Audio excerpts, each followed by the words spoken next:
এত আদর, এত মায়া মানুষের প্রতি আল্লাহ পাকের, এত মায়া।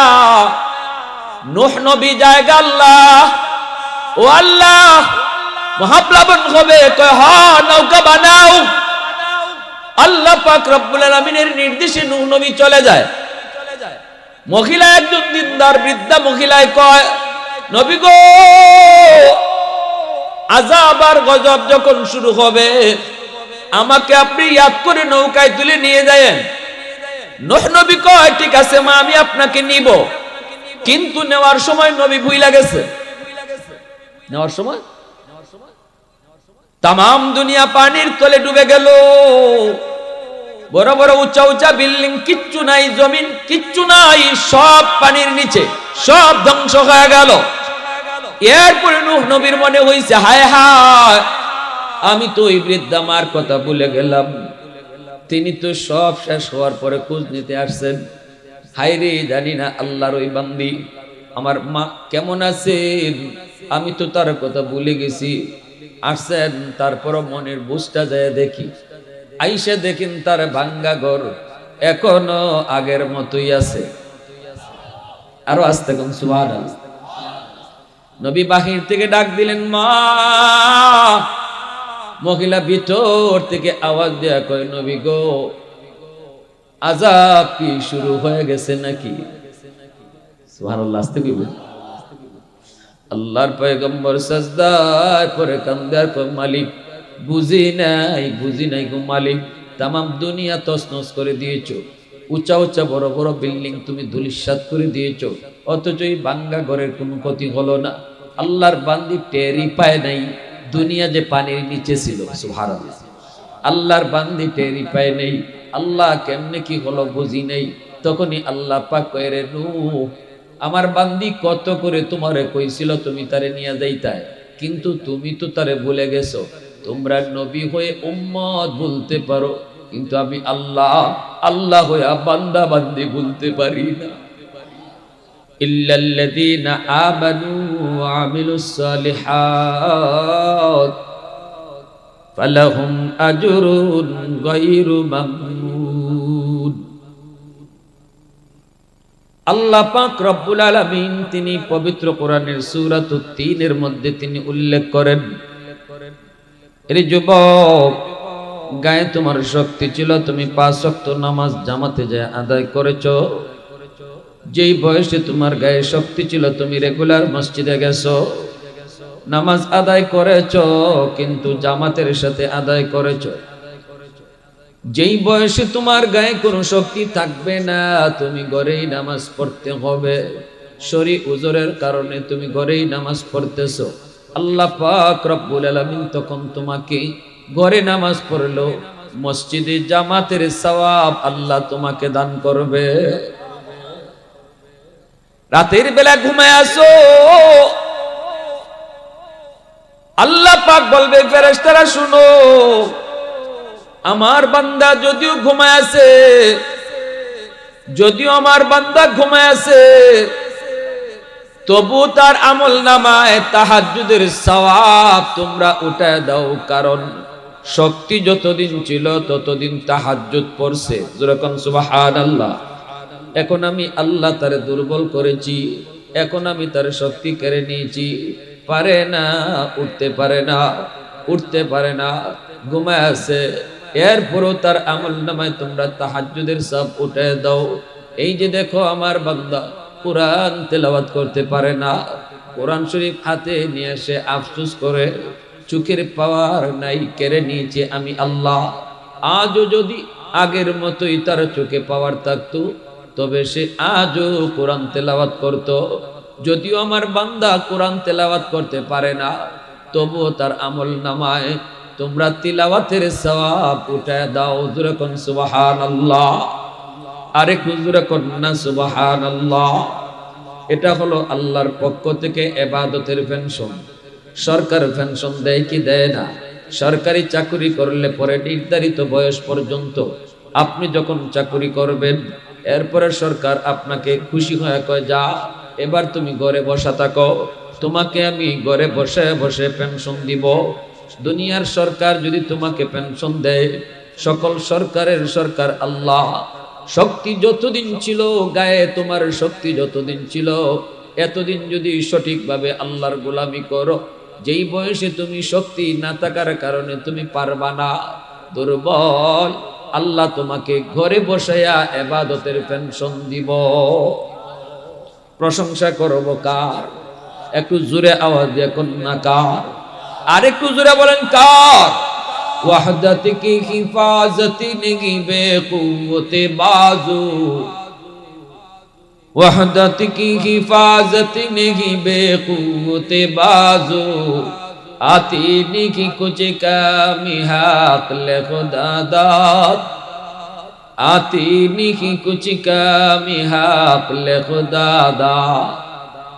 ऐ मर्द खुदा तुझको क़ुव्वत नहीं हासिल, जा बैठ किसी गार में अल्लाह को कर याद, जा बैठ किसी गार में अल्लाह को कर याद। ये सच है कि बातिल की तरफदार नहीं हम, गद्दार न समझो हमें गद्दार नहीं हम, गद्दार न समझो हमें गद्दार नहीं हम। फूलों की तो रहनरम मिजाज अपना है नजर, हम तेरी नहीं नेज़ा व तलवार नहीं हम, हम तेरी नहीं नेज़ा व तलवार नहीं हम। मुसलमाনের আওয়াজে বলেন আল্লাহু আকবার। আর একটু জোরে বলি আল্লাহু আকবার। এজন্য আমার ভাইরা বন্ধুরা বলতেছিলাম, নবীজি বলেন লা বারআকাল কাফি, আল্লাহর নবী বলেন তোমাদের ভিতরে যেই মানুষটা সুযোগ ছিল আল্লাহ পাকের নাফরমানি করার, ক্ষমতাও ছিল তার নাফরমানি করার, সুযোগ ছিল চুরি করার, কিন্তু এরপর আল্লাহর ভয় করে না, ক্ষমতা ছিল জিনা করার, এরপরও আল্লাহর ভয়ে জিনা করে না। নবীজি বলেন সুযোগ ছিল, ক্ষমতা ছিল, এরপরও যেই মানুষটা আল্লাহর ভয়ে গুনাহ করে না, সেই হলো তোমাদের মধ্যে আল্লাহর ওয়ালি। চেয়ারম্যানের সুযোগ ছিল গম চুরি করার, মেম্বারের সুযোগ ছিল জনগণের টাকা মাইরা খাওয়া, এরপরও যে চেয়ারম্যান আল্লাহর ভয়ে এই কাম করে না, এরপরও যে মেম্বার আল্লাহর ভয়ে করে না, নবীজি বলেন সুযোগ ছিল মানুষের চোখে ফাঁকি দিয়া গুনাহ করা, সুযোগ ছিল মানুষের চোখে ফাঁকি দিয়া অন্যায় করা, এরপরও যে করে না, নবীজি বলেন এর চেয়ে বড় ওলি আর কে আছে? যুবক, সুযোগ ছিল রাতের অন্ধকারে গুনাহ করার, সুযোগ ছিল, ক্ষমতা ছিল তার চুরি করার, এরপরও যে যুবক করে না, ওই যুবক যৌবনে আল্লাহর ওলি হয়ে যায়, ওই যুবক যৌবনে আল্লাহর ওলি হয়ে যায়। বৃদ্ধ মানুষ চাইলেও সব গুনাহ করতে পারে না, কারণ তার গায়ের শক্তিতে সব গুনাহ করতে পারবে না, শক্তি তো তার নাই। একজন বুড়া মানুষ যদি বলে আমি ডাব চুরি করি না, এটা তার জন্য বেশি ক্রেডিট নয়। আরেকজনে বলবো আপনি ডাব চুরি করবেন কেমনে? ডাব গাছে উঠতে পারেননি, কইব না গাছেই তো উঠতে পারি না। আরেকজন যুবক যদি বলে আমি ডাব চুরি করি না, এটা তার জন্য বড় ক্রেডিট। কারণ কেউ যদি তারে কয় তুমি ডাব চুরি করো না তো ভালো, গাছে উঠতে পারো, যুবক কইব খালি পারি না, গাছে বইয়া ডাব খাইতামও পারি। ঠিক না? তাইলে দুইজনে বেশ কম আসেনি না নাই? হ্যাঁ, দুইজনেই কইছে আমি এই কাম করি না, কিন্তু দুইজনে এই কাম না করার মধ্যে না নাই। হ্যাঁ, এই কথাটা আল্লাহর নবী কইছে লা ওয়ারআকাল কাফি আও কামা ক্বালা নবী আলাইহিস সালাতু ওয়াস সালাম। আজকে এই জায়গার যুবক ওয়াজ মাহফিলের আয়োজন না করায়া এরা যদি গানের আয়োজন করত, চাইতো, তাহলে পারতো, ঠিক না?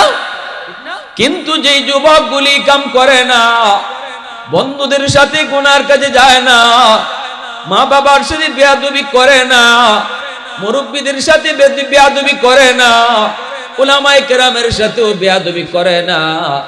উলামায়ে কেরামকে তাজিম করে চলে, মুরব্বীদেরকে সম্মান করে, বাপ মার সেবা করে, ওয়াজ মাহফিলের দিকে ধাবিত হয়, গুনার কাজের দিকে যায় না, গান বাজনা করায় না, যাত্রার প্যান্ডেল করায় না।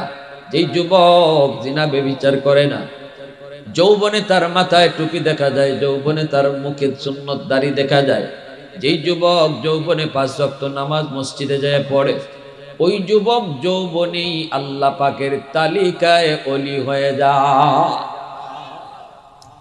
সাবাতু ইউযিল্লুহুমুল্লাহু ফি যিল্লিহি ইয়াওমা লা যিল্লা ইল্লা যিল্লুহু, ইমামুন আদিল ওয়া রাজুলুন শাবুন নাশাআ ফি ইবাদাতি রাব্বিহি। নবীজি বলেন, শাব্দুল মানুষ কিয়ামতের ময়দানে আল্লাহর আরশের ছায়ার নিচে যে মেহমান হবে রে যুবক, ওই 7 দলের ভিতরে এক দল হলো ওই যুবক যেই যুবক যৌবনে আল্লাহরে ভয় করছে। কিয়ামতের ময়দানে আল্লাহ তারে আরশের ছায়ার নিচে মেহমান বানায় রাখে। হাদিসে কুদসি আল্লাহ পাক বলেন, জানুনি আলা কুল্লা ইয়াউমিন ওয়াল আরদু ইস্তাজিলু রাব্বাহু আবদালিউ ইবনা আদম ফি কারি। প্রতিদিন জমিন আমি আল্লাহর কাছে আবদার করে, আল্লাহ বলতেছেন প্রতিদিন জমিন আবদার করে। আপনাদের এলাকার নাম কি? নাম হলো চারিকাটা। এই চারিকাটার জমিনও প্রতিদিন আল্লাহর কাছে একটা জিনিস আবদার করে। কি আবদার করে? আল্লাহ নিজে বলতেছেন, জমিনে কয়, আল্লাহ এই চারিকাটার বেনামাজি গুলা, এই চারিকাটার সুদখোর যারা, এই চারিকাটার ঘুষখোর যারা, এই চারিকাটার নাফরমান যারা, এদের পায়ের বোঝা আর আমি কতদিন নিব? আল্লাহু আকবার জোরে কয়। জমিনে কয়, আল্লাহরে জিগায়। আল্লাহ ওই যে দেখো বেনামাজি নামাজ না পড়া আমি জমিনের উপর দিয়ে হাঁটে, আর কতদিন হাঁটবে? আমি জমিন তার পায়ের বোঝা আর কতদিন নিব? আসবিরু ইলা মাতা আসবিরু, ধৈর্য ধরব তো আর কত কাল আমি ধৈর্য ধরব, ধৈর্য ধরব তো আর কত কাল আমি ধৈর্য ধরব। আল্লাহ পাক রব্বুল আলামিন তখন বলেন, রে জমিন, এ জমিন আমি আল্লাহ দেখতেছি এই জমিনে কত গুনাহ হয়, কত অন্যায় হয়, কত নাফরমানি হয়। এরপরও আমি কেন মানুষকে নগদ ধরি না জানুনি? কেন নগদ ধরি না জানুনি? কারণ এই মানুষকে আমি আল্লাহ সবচেয়ে বড় আদর করে বানাইছি। সমস্ত সৃষ্টি জগতের ভিতরে মানুষকে আল্লাহ সবচেয়ে আদর করে বানাইছেন। সুবহানাল্লাহ। আসমান বানাইতো আল্লাহ তার হাত লাগান নাই, জমিন বানাইতো আল্লাহ তার হাত লাগান নাই, চন্দ্র সূর্য বানাইতে আল্লাহ তার হাত লাগান নাই, জান্নাত জাহান্নাম বানাইতো আল্লাহ তার হাত লাগান নাই, ফেরেশতা বানাইতো আল্লাহ তার হাত লাগান নাই। শুধুমাত্র বলছেন জমিন তুমি হও, জমিন হয়ে গেছে, আসমান তুমি হও, আসমান হয়ে গেছে। কিন্তু আমাকে আপনাকে আল্লাহ বানাইতে কুন ফায়াকুন বলে বানাই নাই রে যুবক। তোমাকে আমাকে বানাইতে আল্লাহ বলে খালাকতু বিয়াদাইয়া, আমি মানুষকে নিজের হাত দিয়া বানাইছি। এত আদর, এত মায়া, এত আদর, এত মায়া মানুষের প্রতি আল্লাহ পাকের এত মায়া। নূহ নবী জায়গা আল্লাহ, ও আল্লাহ মহাপ্লাবন হবে, কয় হ নৌকা বানাও।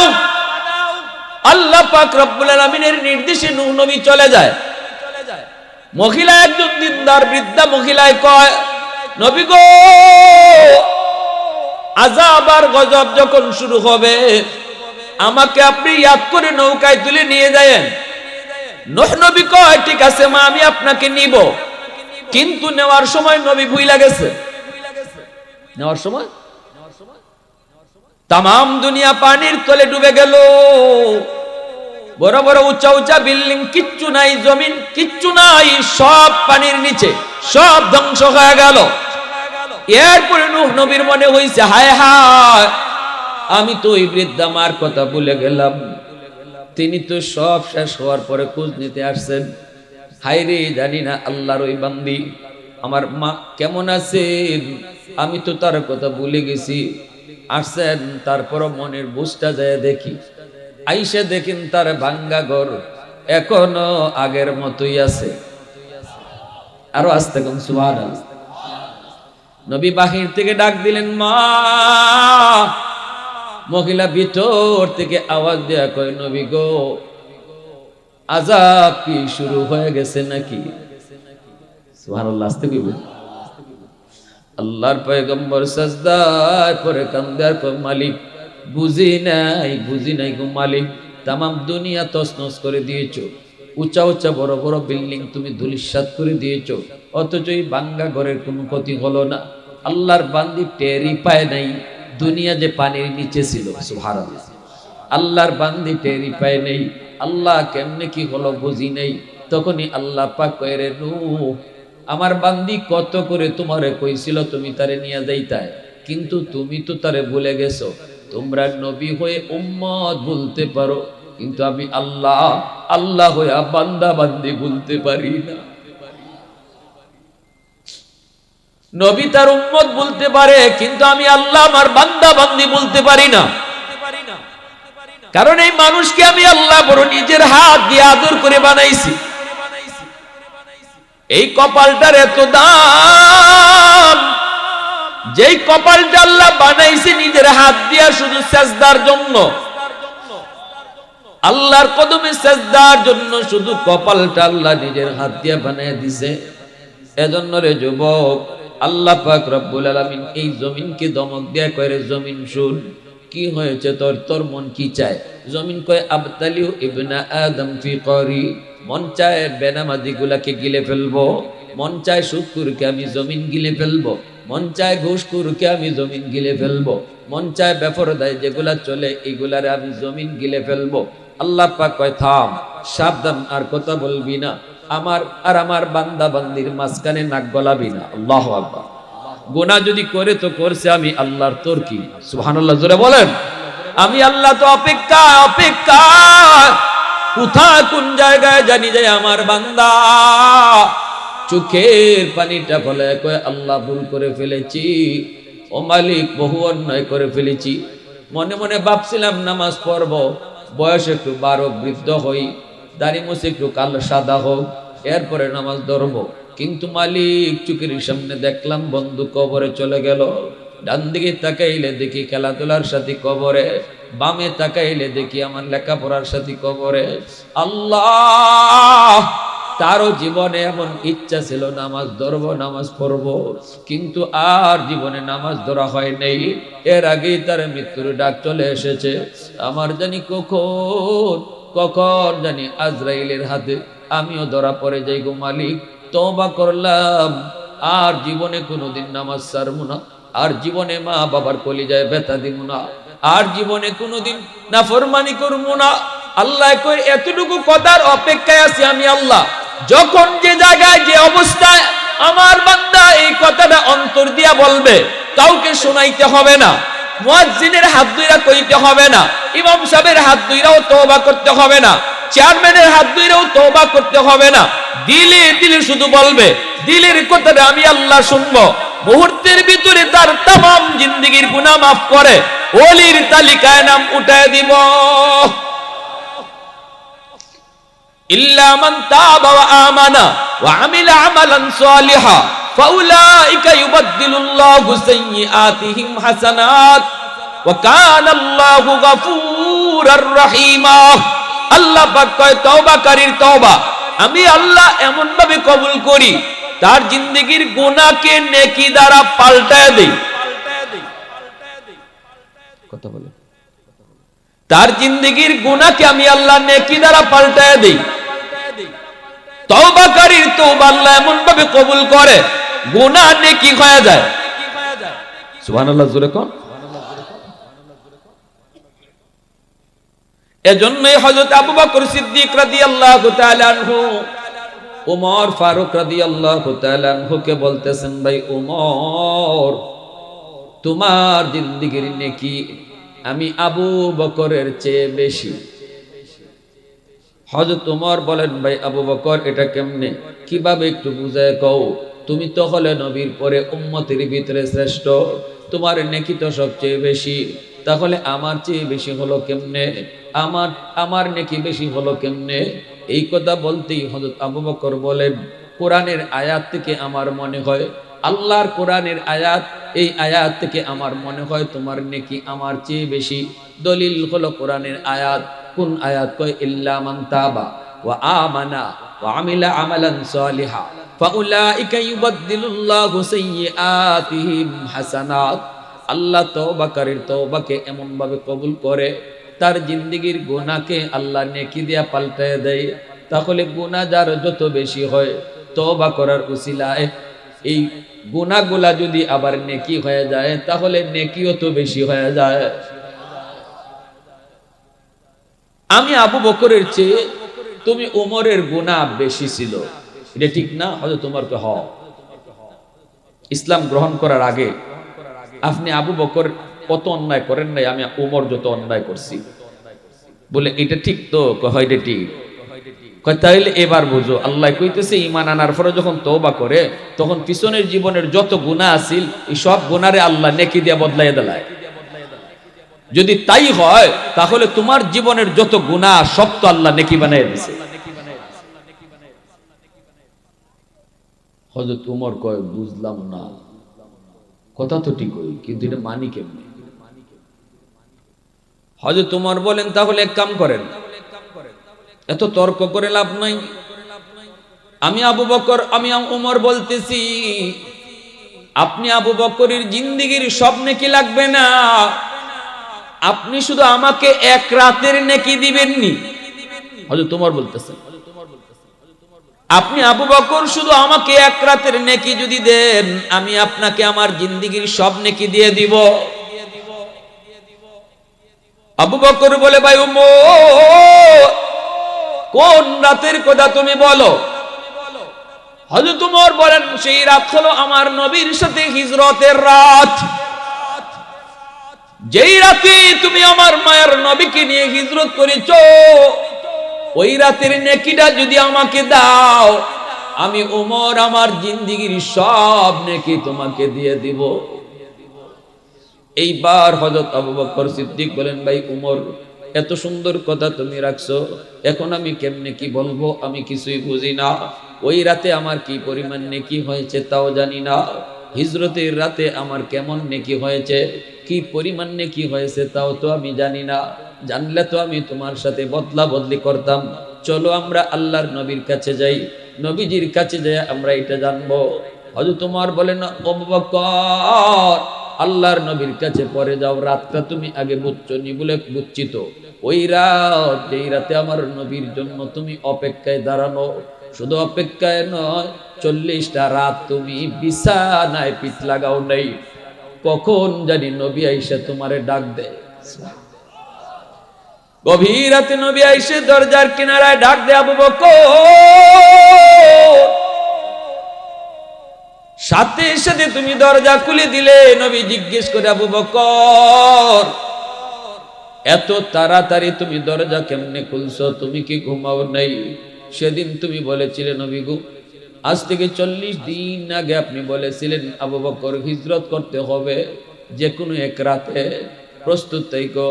ওই দিন থেকে আমি আজও পর্যন্ত কোনো রাতে বিছানায় পিঠ লাগাই না, সারা রাত দরজার পাশে দাঁড়ায়া নবীর অপেক্ষা করি। একটু জোরে কন্যা সুবহানাল্লাহ। आशिक रसूल कारे कय, उल्फत में तेरी वैसी ने दंदान को तोरा,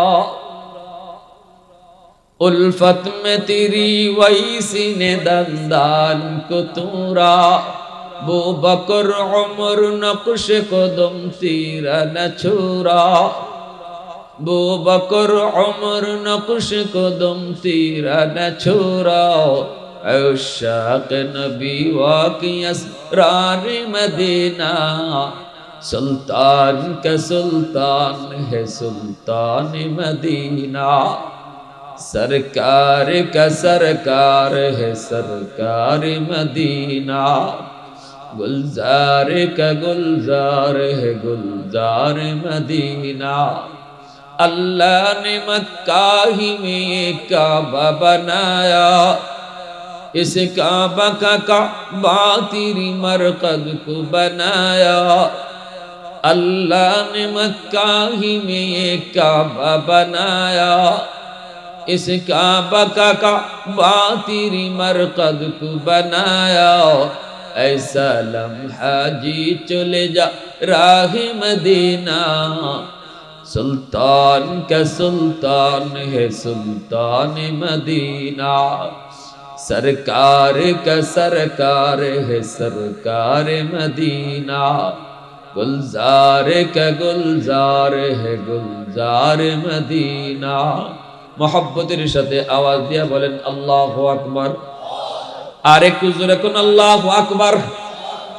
ভাইরা বন্ধুরা, আবু বকর যেই রাতে আমার নবীকে নিয়ে তুমি গারে সুরে উঠলা, পাহাড় বেয়ে বেয়ে উঠছো, কিন্তু নবীকে পাহাড় বাইতে দাও নাই। আল্লাহ নবীকে নিজের পিঠে লইয়া তুমি পাহাড় বায়া বায়া উঠছো। ওই গর্তে ঢুকার আগে তুমি নবীকে গর্তে ঢুকতে দাও নাই, নবীকে গুহার মুখে দাঁড় করে নিজে আগে ঢুকছো। নবী গো, আপনি গুহার মুখে দাঁড়ান, আমি যাই দেখি গুহাটা নিরাপদ কিনা। আগে যায় ঢুকছো, সবগুলি গর্তের মুখ তুমি পাগড়ি সিরা সিরা বন্ধ করছো। যেই গর্ত থেকে সাপ বের হইয়া নবীর কোনো ক্ষতি করতে পারে, এই আশঙ্কায় সবগুলি গর্তের মুখ বন্ধ করেছ। একটা গর্তের মুখ বন্ধ করার মতো কাপড় ছিল না। নবীজিকে ভিতরে ঢুকাইছো, এরপরে আল্লাহ নবীকে তুমি ঘুম পাড়াইছো, নিজের পা দিয়া ওই গর্তটা আটকায়া রাখছো। আল্লাহু আকবার। আল্লাহ নবীরে ঘুম পাড়াইছো, অথচ ঘুমের প্রয়োজন ছিল তোমার বেশি। 40টা রাত যে ঘুমায় নাই, আজ তো তার ঘুমের প্রয়োজন বেশি ছিল।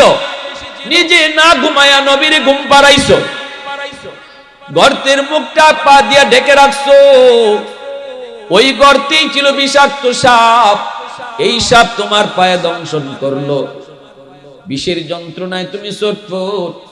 এরপর নবীর ঘুম ভাঙ্গাইতে রাজি না। আমার নবী তোমার উরতে ঘুমায়, নবীর ঘুম ভাঙ্গাইতে রাজি নাও।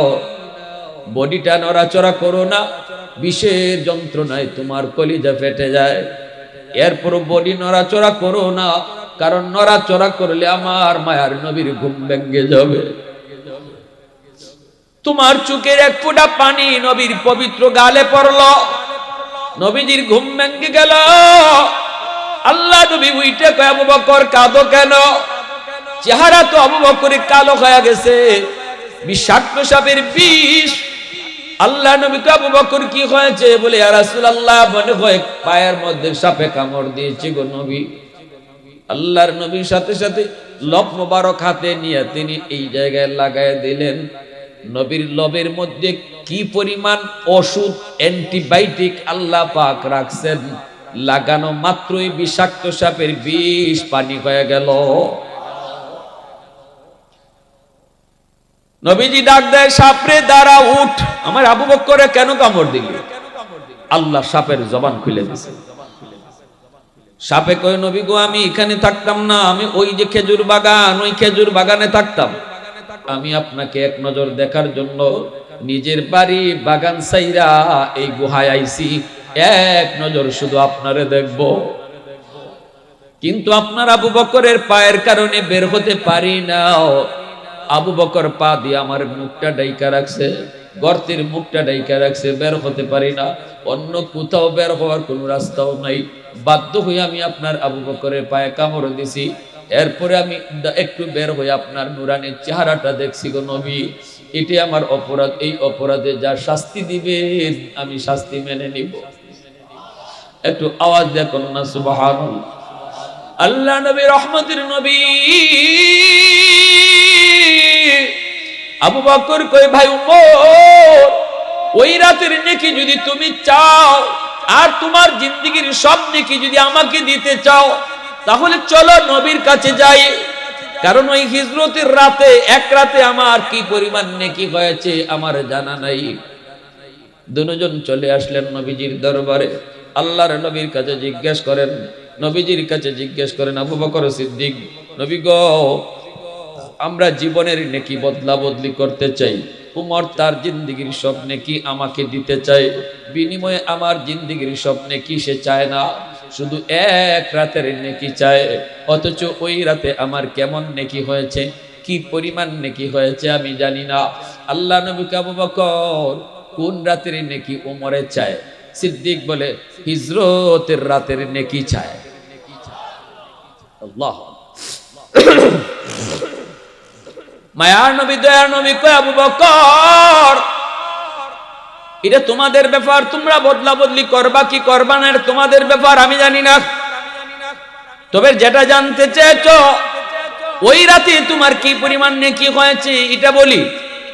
তাম দুনিয়ার সমস্ত মুসলমান মুমিন নরনারীর নেকি যদি এক পাল্লায় রাখা হয়, উমরের জীবনের সব নেকিও যদি এক পাল্লায় রাখা হয়, সাথে তাম দুনিয়ার সব মানুষের নেকি যদি এক পাল্লায় রাখা হয়, আর তোমার ওই এক রাতের নেকি এক পাল্লায় রাখা হয়, ওই রাতের নেকির পাল্লা ভারী হয়ে যাবে।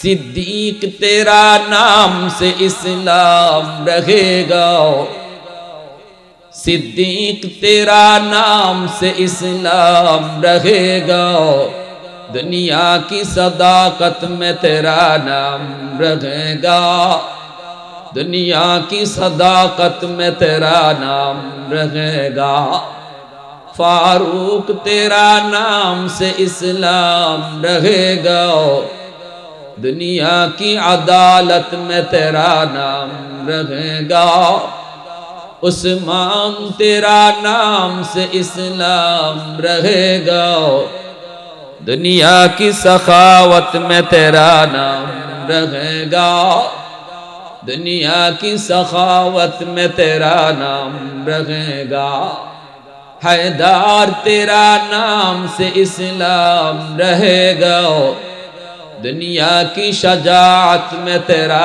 नाम रहेगा, मुआविया तेरा नाम से इस्लाम रहेगा, दुनिया की सियासत में तेरा नाम रहेगा, दुनिया की सियासत में तेरा नाम रहेगा।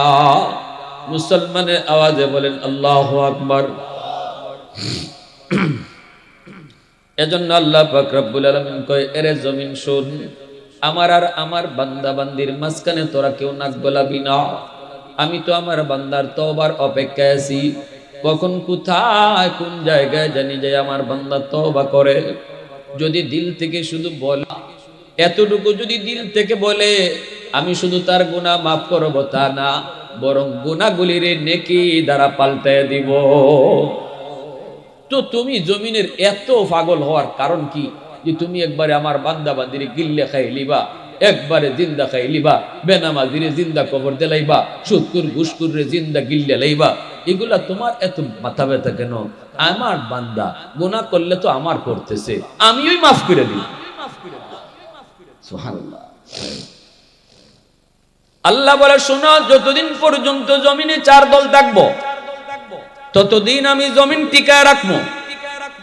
লাউলা মাশাইখু রুক্কা ওয়াশ-শাবাবু খুশশা ওয়াল আতফালু রুদ্দা ওয়াল আনআমু রুত্তা লাজআলতু আস-সামাআ হাদিদা ওয়াল আরদা খাফসাফা ওয়াত তুরাবা রামাদা ওয়ামা আনজালতু মিনাস সামাই কাতরা ওয়ামা আনবাতু মিনাল আরদি নাবাতা বাল আনজালতু আলাইকুমুল আযাবা সাব্বা।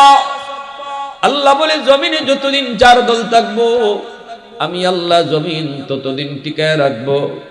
একদল হলো আমার কিছু বৃদ্ধ বান্দা বান্দি আছে, যাদের চুল দাড়ি সাদা হয়ে গেছে, কষ্ট হয়, নামাজে দাঁড়াইলে তার বড় কষ্ট হয়, সাজদায় গেলে তার বড় কষ্ট হয়, রুকুতে গেলে তার কষ্ট হয়, মনে হয় যেন তার কোমরটা ফেটে যাচ্ছে, মনে হয় যেন তার রগ ছিঁড়ে যাচ্ছে। আমার কিছু বান্দা বান্দি কষ্ট হয়, এরপরও যখন আমারে সেজদা দেয় তার সেজদার দিকে তাকাইলে এই জমিনের প্রতি মায়া লাগে। ওয়াশবাবু খুশা, দ্বিতীয় দল হলো আল্লাহ বলেন কিছু যুবক আছে জমিনে, যে যুবকগুলি যৌবনে পাগলামি করে না, না না গুনার দিকে যায় না, না না বাপ মার সাথে বেয়াদবি করে না, মা বাবার সেবা করে, মুরব্বীদের সম্মান করে, উলামায়ে কেরামকে তাজিম করে, তাকে যৌবনে মসজিদে নামাজে পাওয়া যায়, যৌবনে তার মাথায় টুপি পাওয়া যায়। আল্লাহ বলে কলিজার ভিতরে আমি আল্লাহর প্রেম জমায় নেয়। যেই যুবকের কলিজার ভিতরে আমি আল্লাহর প্রেম, আমার বন্ধু নবীর প্রেম, ওই যুবকের কলিজার দিকে তাকাইলো আমি এই জমিনকে মায়া লাগে। ওয়াল আতফালু রুদ্দা, তৃতীয় দল হলো জমিনে ঘরে ঘরে কিছু শিশু বাচ্চা আছে, এই শিশুদের কোনো গুনাহ নাই, কোনো অপরাধ নাই। যদি জমিনে গুনার কারণে গজব হয়, শিশুরাই গজবের মধ্যে পইরা যায়, অথচ শিশুদের কোনো দোষ নাই। শিশু বাচ্চাগুলি গজবে পড়লে কাঁদবে, তাদের কান্নার দিকে তাকাইলেও এই জমিনের প্রতি আমার মায়া লাগে। কারণ শিশু বাচ্চাগুলোর উপরে নামাজ রোজা হালাল হারাম কোনো কিছুই এখনো ফরজ হয় নাই। এজন্য বলি শিশু বাচ্চাদেরকে কষ্ট দিও না, শিশুদেরকে অহেতুক মাইরো না, ছোট ছোট বাচ্চাগুলাকে মায়া করো, আদর কইরো। এটা আমার মায়ার নবীর বহুত বড় সুন্নত। কারণ আমার মতো গুনাহগার কি আল্লাহ রিজিক বন্ধ কইরা দিত, কিন্তু এখনো এই করে রিজিক আসে শিশুটার উসিলা, ওই বাচ্চাটার উসিলায় আল্লাহ এই ঘরে এখনো রিজিক চালু রাখছে। নতুবা এই ঘরে যে গুনাহ হইতেছে আল্লাহ রিজিক হয়তো বন্ধ করে দিত, কোনো না কোনো ভাবে গজব আসতো। শিশু বাচ্চার উসিলায় আল্লাহ সবাইকে খাওয়াইতেছে। ওয়াল আনআমু রুত্তা, চতুষ্পদ জীব জানোয়ার, আল্লাহ বলেন এদের উপর শরীয়তের কোনো বিধিবিধান নাই। যদি জমিনের মধ্যে আযাব গজব হয় তাহলে চতুষ্পদ জীব জানোয়ার এরাও গজবে পইরা যায়, অথচ এদের উপরে শরীয়তের কোনো বিধিবিধান। মানুষের গুনার কারণে যদি গজব হয়, এই গজবে যখন গরু ছাগল পইরা যায়, আমি আল্লাহ তখন এই জমিনের প্রতি তখন মায়া লাগে। এজন্য পশু পাখি, হাঁস মুরগি, গরু ছাগল, হাইওয়ানকে অহেতুক কষ্ট দিবেন না। আমার মতো গুনাহগারকে আল্লাহ হয়তো জমিনে রাখতো না, এখনো রাখে। যেই গরুটারে আমি মারছি খামোখা, এই গরুটার উসিলায় আল্লাহ আমারে টিকায় রাখছে। কেন হয়তো মারছো? এটা হাইওয়ান, এই হাইওয়ানটার উসিলায় আল্লাহ কয় জমিন আমি টিকায় রাখি। তাইলে অযথা মারবা কেন?